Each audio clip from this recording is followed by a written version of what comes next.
Alright, hey everybody, thanks for tuning in. This is Sir Xerri coming at you with a Star Wars Cantina Band guitar lesson. I'm going to go kind of fast so I don't bore anybody.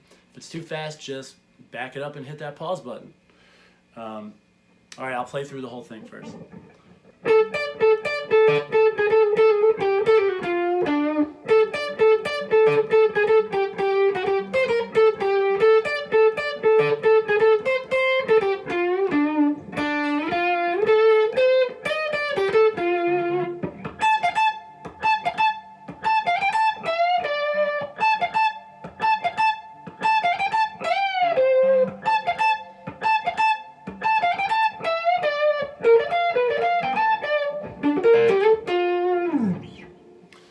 Cool. All right. So it starts off with this riff that gets repeated a bunch of times.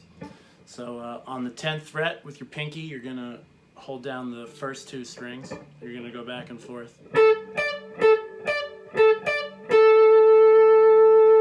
Okay. Then you add a little. So that's 9th to 10th. And that whole thing there is a riff that gets repeated at the beginning of every phrase there. So. Alright, now the next part, all on the B string, you're going to go from the 10th fret, and you're going to... So, 10, 9, 10, 8, 10, 8, 7. And then on the 3rd string, 10th fret, to the 7th fret. Do a little bend on the 10th fret there. And I like to do a little pull off when I do this.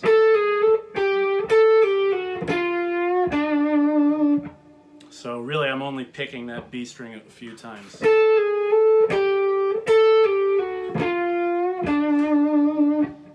Alright. Then the next bit is that same repeated riff again.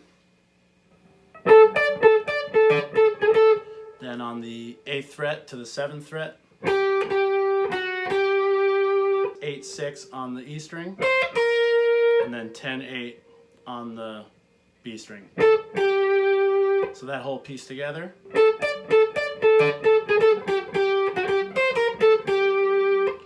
The next bit plays that first riff again.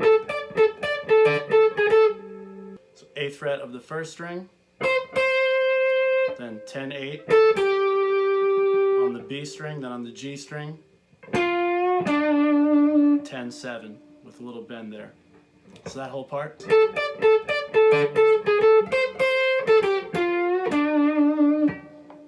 Alright, now this little part you can play a bunch of ways, but the way I think it sounds best is playing it all on one string, because you're imitating like a clarinet or something weird like that. So you want to hear, it does like a so kind of just pick it, play it with your pinky if you want to be really economical about it, and go from on the B string, the 3rd fret, to the 6th string, to the 10th, to the 13th. So,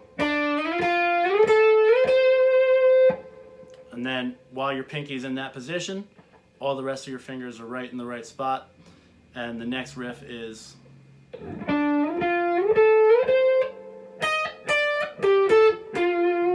So on the E string, 11, 10, then you jump down to the 3rd string, 12th fret, 2nd string, 10th, 3rd string, 10th. Okay, so.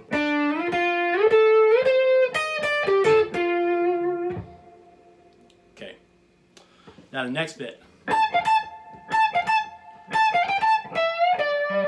This part's a lot easier. On the E string, 17th fret and the 13th fret, you're going to hop back and forth.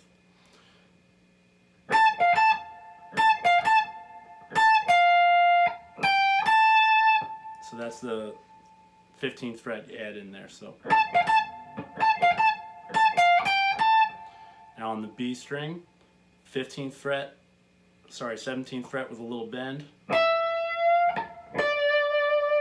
back to the 15th fret. Then you repeat that high part. Now you're going to do a bigger bend. It's a step and a half from the 17th fret. And then resolve on the 13th fret there. So that's...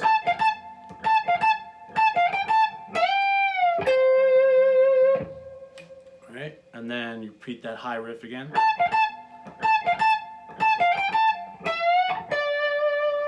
So that's that whole first part. And now 15th on the G and the B.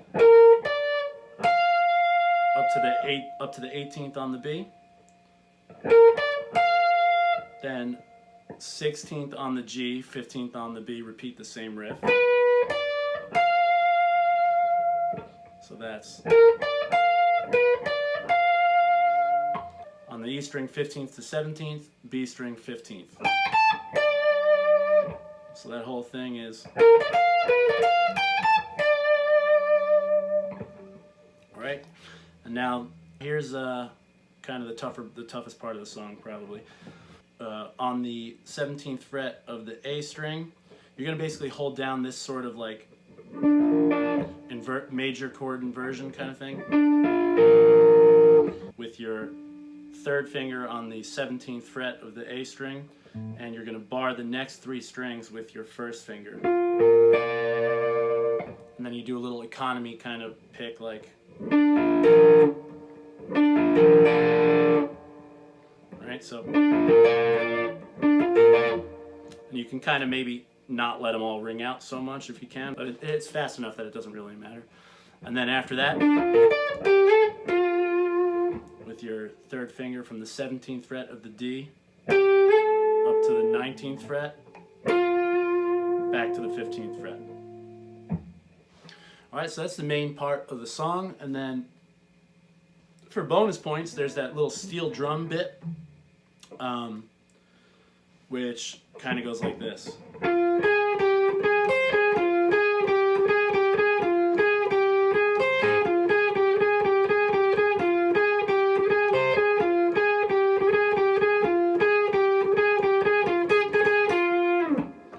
And that's pretty easy. That's just going on the 10th fret of the G string. Then you got the 9th and the 8th fret of the B string. So, and then the first time it goes up to the 10th fret on the E string.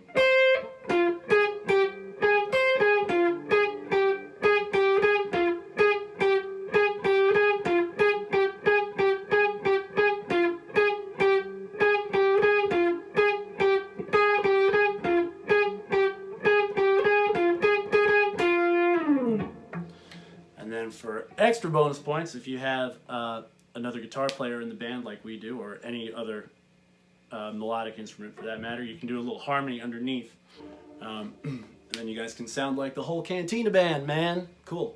It's, starting on the 10th fret, it's only 3 notes again. 10th fret, 12th fret, 13th fret of the low E string, and it goes like this.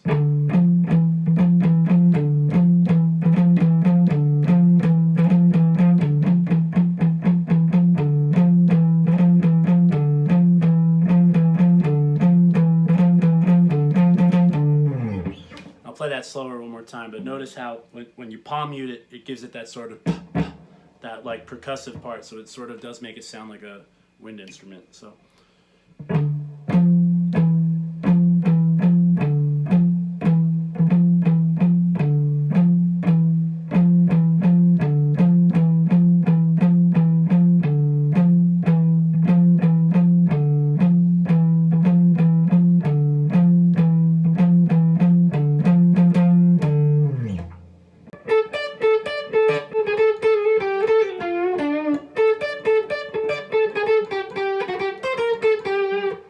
and so on.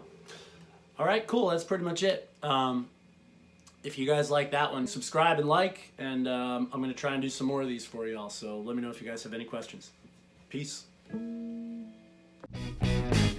Well, can a bird be a dinosaur? No! Why not? Because